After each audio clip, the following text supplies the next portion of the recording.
trascorrevano il tempo senza fermarsi mai neppure un momento, vinta sempre quella pilone senza sapere ragione.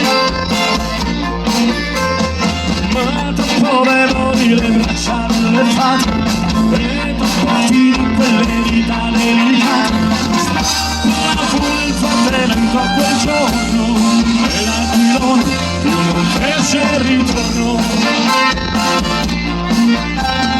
Quell'incidente cancellò la magia e le sorelle separarono la via. Per il mondo a cercare le verità, già pensava a sposare. La verità si sposava col vento, anche utopia fu invitata all'evento. Non ti sposare, resta libera che temi, guarda che le parole sono semi. Parole sono semi, hai ragione, ma per fiorire non è già la stagione. Il tuo matrimonio d'affetto peserà questa casa e quel letto. Mentre utopia andava via allegramente perché vedeva il futuro presente.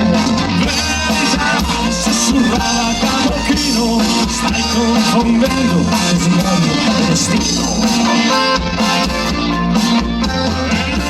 L'anima corse come un torrente, cambiando segno tra passato e presente.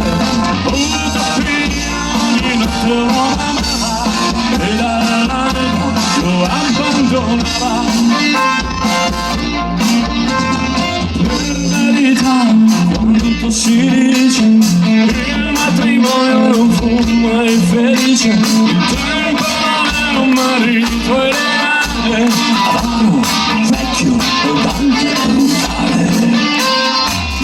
Ma in fondo qualcosa mi ha avuto, con tanti amanti lo ha reso cornuto. E dell'inferiorità ha avuto l'eredità.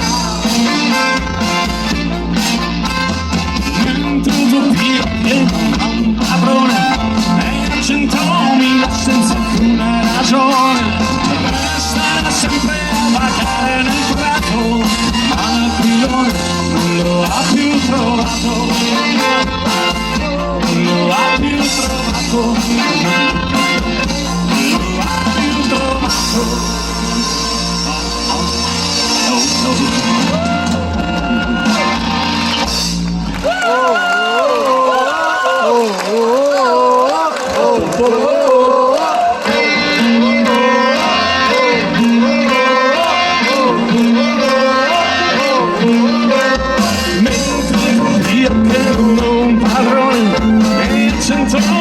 Senza alcuna ragione, resterà sempre a vagare nel prato, ma l'aquilone non lo ha più trovato.